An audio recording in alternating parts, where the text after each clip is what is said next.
ଆପଣ ଯେକୌଣସି ଜବ୍ କରୁନାହାନ୍ତି ନା କାହିଁକି ଗଭର୍ଣ୍ଣମେଣ୍ଟ ଚାକିରି ଓ ଆପଣ OSSC ହେଲା OSSC ହେଲା ଷ୍ଟାଫ୍ ସିଲେକ୍ସନ୍ ଯାହା ବି ସବୁ ବାହାରୁଛି ଆପଣଙ୍କ ପାଖରେ ସବୁ ଡକୁମେଣ୍ଟ ତ ଅଛି। ଏମ୍ପ୍ଲୟମେଣ୍ଟ ରେଜିଷ୍ଟ୍ରେସନ୍ କରୁନାହାନ୍ତି କାହିଁକି ଆଗରୁ ଏବେ ଦେଖନ୍ତୁ ବର୍ତ୍ତମାନ OTPଟେ ସାମାନ୍ୟ ମଧ୍ୟ ବି ଆସୁନି ଘଣ୍ଟେ ଟାଇମ୍ ଲାଗୁଛି ପେପର ମଧ୍ୟ ଲାଷ୍ଟକୁ ବାହାରି ସାରିଲାଣି। ଆ ପଛରେ କିଛି ଗୋଟେ ଚକ୍ରାନ୍ତ ଚାଲିନି ତ ମାନେ ଏବେ 5G ହେଲାଣି ସବୁ ଜିନିଷ ମଧ୍ୟ ସ୍ପିଡ୍ ହେଇଗଲାଣି ତଥାପି ମଧ୍ୟ ପିଲା ମଧ୍ୟ ବି ମାନେ ଠିକ୍ ସମୟରେ ସାଇଟ୍ ଚାଲୁନି ଖୋଲୁନି ଏ ମଧ୍ୟ ଚାଲିଛି ବର୍ତ୍ତମାନ ସମସ୍ୟା। ଗଭର୍ଣ୍ଣମେଣ୍ଟ ଚାକିରି ଯଦି ଆପଣ କରିବା ପାଇଁ ଇଚ୍ଛୁକ ଅଛନ୍ତି ଯାହା ବି ଆପଣ ମାଇଣ୍ଡ ମେକ୍ କରୁଛନ୍ତି ଚାକିରିଟେ କରିବେ ଆପଣ ଜାଣିଛନ୍ତି ଭଲ ଏମ୍ପ୍ଲୟମେଣ୍ଟ ରେଜିଷ୍ଟ୍ରେସନଟା ହେଉଛି ଭେରି ଇମ୍ପୋର୍ଟାଣ୍ଟ ଜିନିଷ ଖାସ୍ କରି ଷ୍ଟୁଡେଣ୍ଟମାନଙ୍କ ପାଇଁ। ତ ସେମାନେ ଯେ ନିଜ ଜିଲ୍ଲାରେ କରିପାରିବେ ଅନଲାଇନ୍ ବି କରିପାରିବେ CSରେ କରିପାରିବେ ଯାହା ହେଉ କରିକି ଡକୁମେଣ୍ଟ ଭେରିଫିକେସନ୍ କରିକି ରେଡ଼ି କରିକି ରଖିଦେବା କଥା। କାହାର ରେସିଡେଣ୍ଟ ନଥିବ କାହାର କାଷ୍ଟ ନଥିବ କାହାର ଆପଣଙ୍କର ଅନ୍ୟାନ୍ୟ ଡକୁମେଣ୍ଟ ମାଗୁଛି କାହାର ପ୍ଲସ୍ ଟୁ ସାର୍ଟିଫିକେଟ୍ ନଥିବ ଯାହା ବି କିଛି ମାଗିଛି କାହାର ଲିଭିଂ ସାର୍ଟିଫିକେଟ୍ ନଥିବ ଏସବୁ ଜିନିଷକୁ ରେଡ଼ି କରିକି ଆପଣ ଏମ୍ପ୍ଲୟମେଣ୍ଟ ସାର୍ଟିଫିକେଟ୍ଟା ଯଦି ରେଡ଼ି କରି ରଖୁନାହାନ୍ତି ଆପଣଙ୍କର ଏଇଭଳିଆ ପରିସ୍ଥିତି ସୃଷ୍ଟି ହେବ ଯାହାଫଳରେ ଚାକିରି ବାହାରିଥିବ। ମୋହନ ମାଝୀ ମଧ୍ୟ ଚାକିରି ମଧ୍ୟ ବାହାର କରୁଛନ୍ତି ଅନ୍ୟ ମଧ୍ୟ କିଏ ବାହାର କରୁଛନ୍ତି ଗଭର୍ଣ୍ଣମେଣ୍ଟ ଚାକିରି ମଧ୍ୟ ବାହାରୁଛି ପ୍ରାଇଭେଟ୍ ମଧ୍ୟ ବାହାରୁଛି କିନ୍ତୁ ଆପଣ ଯେଉଁ ଜିନିଷଟା ମେନ୍ ମାଗୁଛି ଏମ୍ପ୍ଲୟମେଣ୍ଟ ସାର୍ଟିଫିକେଟ୍ ଖାସ୍ କରି ଗଭର୍ଣ୍ଣମେଣ୍ଟ ଚାକିରିରେ ଆପଣଙ୍କ ପାଖରେ ନାହିଁ। ଆପଣ ସବୁ ଡକୁମେଣ୍ଟ ଅଛି ସେଇ ଗୋଟେ ଜିନିଷ ନାହିଁ। वीडियो शेष पर्यटन देखिए बिल्कुल स्किप करेंगे चैनल को नुआ आसना सब्सक्राइब कर बेल आइकन दबाइथिबे फेसबुक फॉलो कर रखिए। जदि आप भावुं चाकरी करने इच्छुक माने मोर ड्रीम अच्छी आपंकर डॉक्यूमेंट को आउ सब डॉक्यूमेंट आप ऑलरेडी घरे अच्छी किंतु मेन हूँ कौन एम्प्लॉयमेंट रजिस्ट्रेशन किपरि करा जाए वीडियो आम पूर्व भी अच्छी आम चैनल खोजे पाइजिवो जदि एबे भी दरकार वीडियो खोजने पाइजिवो किंतु कर दिंतु आज्ञा और रखिदेने जो जहाँ बाहर पकेबे ताको एक्सटेंडर करेंगे ताको रिन्यूअल करेंगे डेट ठीक रखिए रेडी कर रखिए। देखो लिखी जदि किसी आप एक्सट्रा क्वालिफिकेशन आड भी करेंगे जदि किसी आप पाइबे तो देखो से लिखिदी चाकरी विज्ञप्ति आवेदन खोलुनी घंटे घंटे लगी जाऊँगी रेजिस्ट्रेशन घंटाए पर आसूँ OTP कहीं समस्या है कारण बर्तमान देखूँ गवर्नमेंट एपटे कौन कर मुझे जापारना एपटे देखूँ कौन लिखी सी सरकारी चाकरी बाहरी विज्ञप्ति प्रकाश पाई हेले आवेदन कला बेलू खोलुनी आपणकर वेबसाइट सकाळू संज जाए अधराति जाए जगिले भी फल शुन केमिति आवेदन करेंगे से चिंतार अस्थायी आशायी छटपट निजुक्ति चयन संस्था किंतु घोर निदर्श होइछि। गत 19 तारिख में Odisha staff selection commission OSS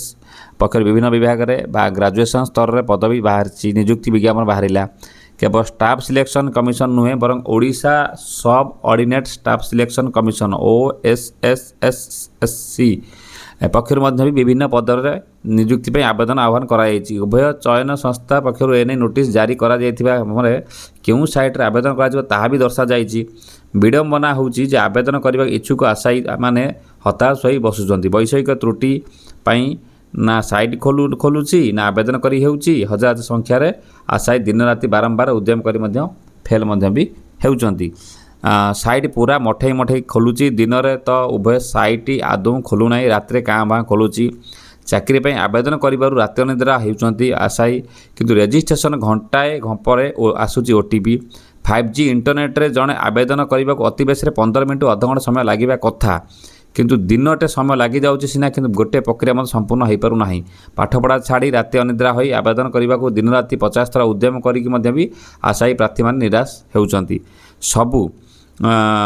सबु थर साइट जाम आउ खोलिले भी फॉर्म पूरण करने भली स्पीड ना बोली आशायी प्रार्थी मैंने अभियोग कर मुख्यमंत्री मोहन माझी निजुक्ति उपर गुरुत्व देउछन सत कथा मात्र ए दुई निजुक्ति संस्था आशायी मान को उद्देश्यमूलक भाव आवेदन को रु वंचित करने को जाशुणी साइड जाम करूना तो अभियोग होती यह पछर राकेट काम करुच्ची कि मेधावी मान योग्य को आवेदन रु वंचित कर चाकरी बिक्री करने को किसी निस्वार्थ अधिकारीहीन षड्यंत्र करुथार अभियोग होती। मुख्यमंत्री कार्यालय हस्तक्षेप करने को अनुरोध कराउछि ये भी आजकल असंभव किसी नुह डिजिटल दुनिया आगे असंभव किसी नुहे एत बड़ गोटे रैकेट आप धरा पड़गला आप देखुए SI परीक्षार एपट सेपट होगा ये आगे कौन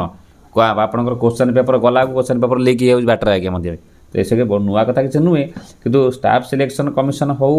ओडिशा स्टाफ सिलेक्शन हो रेजिस्ट्रेशन हो जहाँ भी हो आज्ञा गवर्नमेंट चाकरी लोक अच्छा पाठ पढ़ी पढ़ी पढ़ी पढ़ी प्रकृतर से इलिजिबल लोक सी चाकरी पाए बदल चाकरी भी अलग समय पदार बिक्री भीतर भीतर कम बढ़ी बढ़ी जाऊँगी जहाँफल कौटना कौटी पिला पाठ पढ़ी प्रोब्लेम भी होती। तेणु गोटे कथा मो यूट्यूबर हिसाब से सान भाई हिसाब से कहूँ ଆପଣ ତ ଟ୍ରାଏ କରୁଛନ୍ତି କିନ୍ତୁ ସରକାର ତ ନୂଆ ସରକାର ଆସିଛି ବହୁତ ଷ୍ଟେପ୍ ମଧ୍ୟ ନେଉଛି ଆମେ ଅନ୍ଧୁତିଆ କହିବା ଠିକ୍ ହେବ ନାହିଁ କାହାକୁ ଦୋଷାରୋପ ଲଗାଇବା ଠିକ୍ ହେବ ନାହିଁ କିନ୍ତୁ ପ୍ରକୃତରେ ଯଦି ପାଠ ପଢ଼ିଥିବା ଲୋକ ଚାକିରି ପାଇବେ ଆଜ୍ଞା ଦେଶ ସୁଧୁରିବ ନହେଲେ ଆଜ୍ଞା ଇଏ ଚାକିରି ଦେଖୁନ ଆପଣ ଏସ୍ଆଇ ଚାକିରି ଧରା ପଡ଼ିଲେ ଆପଣ ଦେଖିଥିବେ ମାନେ କେତେ କେତେ ଲୋକ କେତେ ପଇସା ଲେଖା ବସ୍ରେ ଯାଉଥିଲେ କେତେ ସାହସୀ ତାଙ୍କର 5 ଲକ୍ଷ 10 ଲକ୍ଷ ଦେଇକି ସେମାନେ ପଶିଥିଲେ ସେମାନେ ପ୍ରକୃତରେ ଆଜ୍ଞା ଚାକିରି ପାଇଁ ଏଲିଜିବୁଲ୍ କିନ୍ତୁ ଯିଏ ପାଠ ପଢ଼ିକି ଯିଏ ଏତେ କଷ୍ଟ କରି କାମଟେ କରୁଛି ସେ ହିଁ ପ୍ରକୃତରେ ଏଲିଜିବୁଲ୍ ଓକେ ତ ଆପଣ ଚେଷ୍ଟା କରନ୍ତୁ ସରକାର ମଧ୍ୟ ଆମେ ଭିଡ଼ିଓ ମାଧ୍ୟମରେ କହୁଛୁ ଯେ ଏଭଳିଆ ପ୍ରକାର ବିଲକୁଲ କରନ୍ତୁ ନାହିଁ ଏବେ ବହୁତ ସବୁ ଜିନିଷ ଖୁଲମ ଖୋଲା ହେଇଗଲାଣି ବଦନାମ ହେଇଯିବ ସରକାର ଯଦି ଗୋଟେ କିଛି ପ୍ରୋବ୍ଲେମ୍ ବାହାରିବ ଆପଣଙ୍କର ଯିଏ ଏକ ତ ଏଠି ଚାକିରି ଗୋଟେ ବାହାରିଲାକୁ ଆଜ୍ଞା 1000 ଲୋକ ପକାଉଛନ୍ତି ଚାକିରି ବହୁତ ସମସ୍ୟା ଅଛି ଏବଂ ମିଡ଼ିଲ୍ କ୍ଲାସ୍କୁ ମଧ୍ୟ ବି ତାଙ୍କୁ ମଧ୍ୟ ବି ପ୍ରାୟୋରିଟି ଦିଆଯାଉ ଖାଲି ଏସ୍ସି ଏସ୍ଟି ମାନଙ୍କୁ ପ୍ରାୟୋରିଟି ଦେଉଛନ୍ତି କିଛି ଆପଣଙ୍କର ପଇସା ତାଙ୍କର ମଧ୍ୟ ବି ମାନେ କମୁଛି ମାନେ ପ୍ରାୟ ସମୟରେ ଫର୍ମ ପକାଇଲାକୁ ଆମର ଏ ଯେଉଁ OBC ହେଲା SBC ହେଲା କି ଜେନେରାଲ୍ କାଟାଗୋରୀ ମାନଙ୍କୁ ମଧ୍ୟ ବି ତାଙ୍କୁ ମଧ୍ୟ କୋହଳ କରାଯାଉ ନହେଲେ ଆଜ୍ଞା ସେମାନେ ବହୁତ ହିନସ୍ତାରେ ମଧ୍ୟ ଫର୍ମଟେ ପକାଇବାକୁ ମଧ୍ୟ ବି 500-1000 ଖର୍ଚ୍ଚ ହେଉଛି ମଧ୍ୟ ବି ଯାହାଫଳରେ SC ST ମାନଙ୍କର 100 ଟଙ୍କା ହେଇଯାଉଛି ମାଗଣା ହେଇଯାଉଛି ସେଠି ଜେନେରାଲ୍ ପିଲାଙ୍କର 1500 ଆଜ୍ଞା ମଧ୍ୟ ବି ଖର୍ଚ୍ଚ ମଧ୍ୟ ବି ହେଇଯାଉଛି ତାକୁ ମଧ୍ୟ ବି ଟିକେ ଆଇନରେ ମଧ୍ୟ ସୁଧାରିବା ନିହାତି ଦରକାର ଯେଉଁ ଆଇନଟା ଆଜ୍ଞା ଲାଗିକି ଅଛି ସେ ଆଇନଟା ମଧ୍ୟ ବି ଚେଞ୍ଜ ହେବା ନିହାତି ଦରକାର ଆଉ ବାକି ଆପଣ ପିଲାମାନଙ୍କୁ ଗୋଟେ କଥା ମୁଁ ଅନୁରୋଧ କରାଯାଉଛି ମାନେ ବଡ଼ ହେଉ ସାନ ହେଉ ଯାହା ବି ହେଉ ଯଦି ଆପଣ ଜବ୍ କରିବା ପାଇଁ ଚାହୁଁଛନ୍ତି ଜବ୍ କରନ୍ତୁ କିନ୍ତୁ ଜବ୍ ସହିତ ଆଉ କିଛି ବି କରନ୍ତୁ ଯଦି ଏଇଟା ନହେଲା ଜବ୍ ତାହେଲେ ଆଉ କିଛି ମଧ୍ୟ କରିପାରିବେ ଖାଲି ଜବ୍ ଅଛି ଆଶା ରଖନ୍ତୁନି ଏବଂ ଜବ୍ ଯଦି ପ୍ରିପାରେସନ୍ ହେଉଛନ୍ତି ଭଲ ପ୍ରିପାରେସନ୍ ହୁଅନ୍ତୁ କିନ୍ତୁ ଏଇ ଯେଉଁ ଯେତିକି ଡକୁମେଣ୍ଟ ଆପଣଙ୍କର ରହୁଛି ରେଜିଷ୍ଟ୍ରେସନ୍ ହେଲା ବାକି ଅନ୍ୟାନ୍ୟ ଯାହା ଆପଣଙ୍କର ଜିନିଷ ଆଗୁଆ କରନ୍ତୁ ଆଗୁଆ ନ କଲେ ଆଜ୍ଞା ଏଠି ଜାଣିଥିବେ ଭଲ ଭାବରେ ଚାକିରି 5ଟା ବାହାରିଲାକୁ ଆଜ୍ଞା 5000 ପିଲା ପକାଉଛନ୍ତି ଆପଣ ସେଇ ସମୟରେ ସବୁ ଜିନିଷ କଲେ ଆଜ୍ଞା ସବୁ ଜିନିଷ ଲେଟ୍ ଲୋକଙ୍କର ରେସିଡେଣ୍ଟ ବାହାର କରୁଛନ୍ତି OBC ବାହାର କରୁଛନ୍ତି ଠିକ୍ ସମୟରେ ଆପଣଙ୍କର ରେସିଡେଣ୍ଟ ମାନେ ଇନକମ୍ ସାର୍ଟିଫିକେଟ୍ ବାହାର କରୁଛନ୍ତି ଯାହା ଯାହା ଡକୁମେଣ୍ଟ ମାଗୁଛି କିନ୍ତୁ ସେଟାକୁ ମାନେ ଆଗରୁ ବାହାର କରି ସେମାନେ ରଖୁନାହାନ୍ତି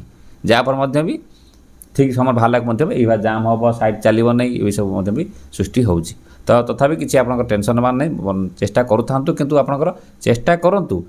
ଡିପେଣ୍ଡ ଆଜ୍ଞା ଚାକିରି କରନ୍ତୁ ନାହିଁ ଚେଷ୍ଟା କରନ୍ତୁ ଡିପେଣ୍ଡ କରିକି ଆଜ୍ଞା ଚାକିରି ରୁହନ୍ତୁ ନାହିଁ ଚାକିରି ଠାରୁ ମଧ୍ୟ ଆହୁରି ବହୁତ ଜିନିଷ ଅଛି ମଧ୍ୟ ଇନକମ୍ ଚ୍ୟାନେଲ୍ ବି କରିପାରେ ଯଦି ଆପଣ ଚାକିରି ବି ନ ହେଲା କିନ୍ତୁ ଆପଣଙ୍କର କୋସିସ୍ ଜାରି ରଖନ୍ତୁ ମୁଁ କେତେ ମନା କରୁନି ତା ପୂର୍ବରୁ ଆମର ଆଉ ଗୋଟେ ଭିଡ଼ିଓ ବି ଯାଇଥିଲା କିଛି ଫର୍ମ ପକାଇବାକୁ ଚାହୁଁଥିଲେ ଯଦି କିଛି ଏକ୍ସଟ୍ରା ଇନକମ୍ କରିବାକୁ ଚାହୁଁଥିବେ ଏଇ ଭିଡ଼ିଓ ଦେଖିବେ କିଛି ଫର୍ମ ଏଇଠୁ ଇନକମ୍ କରିକି ସେ ପଇସାରେ ଫର୍ମ ମଧ୍ୟ କିଛି ପକାପକି ମଧ୍ୟ ବି କରିପାରିବେ 10 ଟଙ୍କାଟା ହଉ ବରଂ କିନ୍ତୁ କରିପାରିବେ ଏଇ ଭିଡ଼ିଓ ଦେଖି କ୍ଲିକ୍ କରି ଦେଖନ୍ତୁ ନମସ୍କାର ଜୟ ଜଗନ୍ନାଥ।